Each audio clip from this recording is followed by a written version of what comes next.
ప్రతి నెల ఒక స్త్రీ శరీరం నుండి ఒక చిన్న ఎగ్ విడుదల అవుతుంది.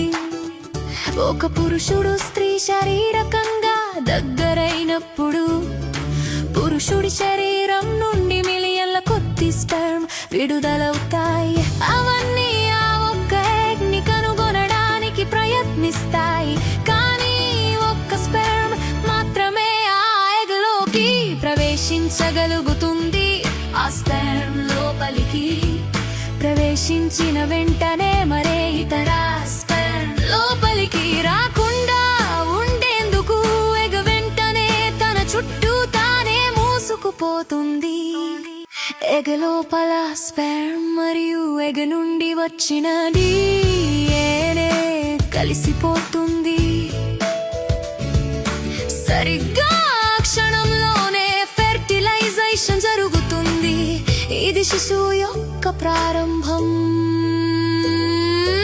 అప్పుడు ఫెర్టిలైజ్డ్ ఎగ్ గర్భాశయం వైపుకు ఫెలోపియన్ ట్యూబ్ గుండా ప్రయాణించడం ప్రారంభిస్తుంది.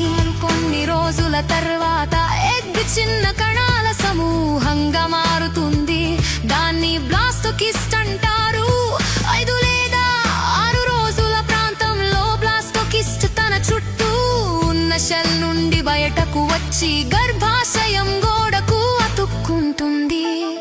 దీనిని ఇంప్లాంటేషన్ అంటారు. అప్పుడే శిశువు యొక్క అసలైన పెరుగుదల ప్రారంభమవుతుంది. 9 నుంచి 12 వారాల వరకు